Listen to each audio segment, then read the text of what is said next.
Hi, ಈ ಥರ ಒಂದು ಸಲ ಬೆಂಡೆಕಾಯಿ ಪುಳಿಮುಂಚಿ ಮಾಡಿ ನೋಡಿ. ಊಟನ 2 ಸಲ ಚಪ್ಪರಿಸಿ ತಿಂತೀರ, ಅಷ್ಟು ಟೇಸ್ಟ್ ಆಗಿರುತ್ತೆ. ಇದಕ್ಕೆ ನಾನು ಎಷ್ಟು ಬೆಂಡೆಕಾಯಿ ತೊಗೊಂಡಿದ್ದೇನೆ ನೋಡಿ, ಮತ್ತು ಈರುಳ್ಳಿ ಮತ್ತು 1 ಟೊಮೆಟೊ, ಇಷ್ಟು ತರಕಾರಿ ಬೇಕು, ಮತ್ತು 2ರಿಂದ 3 ಬೆಳ್ಳುಳ್ಳಿ. ಮೊದಲಿಗೆ ಬಾಣಲಿ ಬಿಸಿ ಆದಮೇಲೆ ಬಾಣಲಿಗೆ 1 ಸ್ಪೂನ್ನಷ್ಟು ಎಣ್ಣೆ ಹಾಕಿ, ಎಣ್ಣೆ ಬಿಸಿ ಆಗ್ತಾ ಬರುವಾಗ 1 ಸ್ಪೂನ್ನಷ್ಟು ಸಾಸಿವೆ, ಆನಂತರ 1 ಬ್ಯಾಡಿಗೆ ಮೆಣಸು ಮತ್ತು ಒಂಚೂರು ಬೆಳ್ಳುಳ್ಳಿ, ಆನಂತರ 1 ಕಟ್ ಮಾಡಿದಂತೆ ಈರುಳ್ಳಿ ಹಾಕಿ ಅದನ್ನು ಚೆನ್ನಾಗಿ ರೋಸ್ಟ್ ಮಾಡಿ. ಈರುಳ್ಳಿಯ ಹಸಿ ವಾಸನೆ ಹೋಗುವ ತನಕ ಇದನ್ನು ಚೆನ್ನಾಗಿ ರೋಸ್ಟ್ ಮಾಡಿ. ಈಗ ಇದಕ್ಕೆ ಕಟ್ ಮಾಡಿದಂಥ 1 ಟೊಮೆಟೊವನ್ನು ಆ್ಯಡ್ ಮಾಡಿ.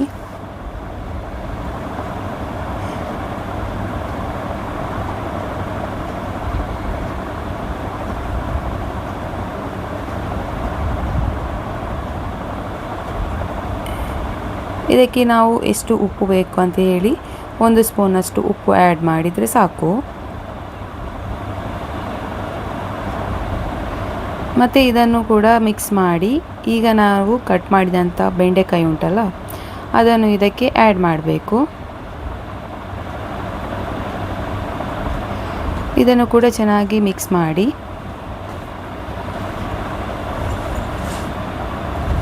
ಕಟ್ ಮಾಡಿದ ಮೇಲೆ ತೊಳಿಬೇಡಿ, ಇಲ್ಲಾಂದರೆ ಅಂಟಾಗುತ್ತೆ. ಕಟ್ ಮಾಡಿದ ಮೇಲೆ ಮೊದಲು ತೊಳೆದು ಆಮೇಲೆ ಕಟ್ ಮಾಡಿದರೆ ಸಾಕು.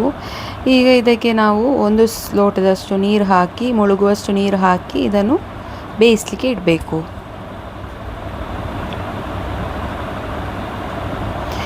ಈಗ ನಾವು ಇದಕ್ಕೆ ಬೇಕಾದಂತಹ ಮಸಾಲೆಯನ್ನು ರೆಡಿ ಮಾಡೋಣ. ಮೊದಲಿಗೆ ನಾನು 10ರಿಂದ 12ರಷ್ಟು ಬ್ಯಾಡಿಗೆ ಮೆಣಸು ತಗೊಂಡಿದ್ದೇನೆ. ಆನಂತರ 3 ಸ್ಪೂನ್ನಷ್ಟು ಕೊತ್ತಂಬರಿ ಬೇಕು, ಆನಂತರ 1 ಸ್ಪೂನ್ನಷ್ಟು ಜೀರಿಗೆ, ಆನಂತರ ಅರ್ಧ ಸ್ಪೂನ್ನಷ್ಟು ಮೆಂತೆ. ಇಷ್ಟು ಇದ್ದರೆ ಸಾಕು. ಮೊದಲಿಗೆ ನಾನು ಎಣ್ಣೆ ಬಿಸಿ ಆದಮೇಲೆ ಪ್ಯಾನಿಗೆ 1 ಸ್ಪೂನ್ನಷ್ಟು ಜೀರಿಗೆ ಹಾಕ್ತೇನೆ. ಆನಂತರ 1/4 ಸ್ಪೂನ್ನಷ್ಟು ಮೆಂತೆ, ಆನಂತರ 3 ಸ್ಪೂನ್ನಷ್ಟು ಕೊತ್ತಂಬರಿ. ಇದನ್ನು ಚೆನ್ನಾಗಿ ರೋಸ್ಟ್ ಮಾಡಿ.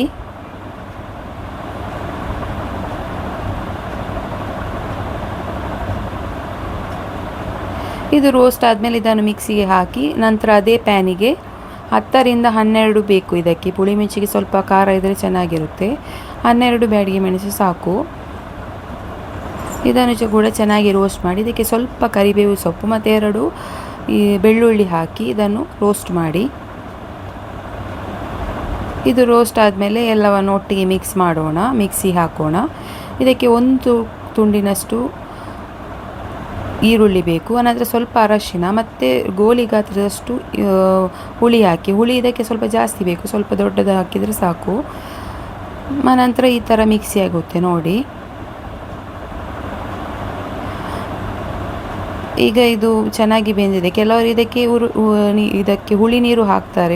ಹುಳಿ ನೀರು ಕೂಡ ಬೇಕಾದರೂ ಹಾಕ್ಬೋದು.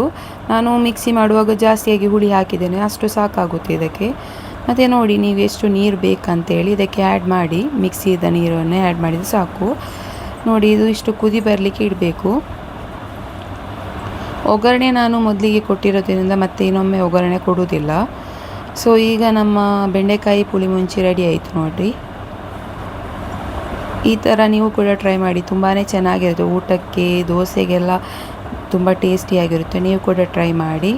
ಹಾಗೂ ನನ್ನ ಚಾನಲ್ನ ಸಬ್ಸ್ಕ್ರೈಬ್ ಮಾಡಲಿಕ್ಕೆ ಮರಿಬೇಡಿ.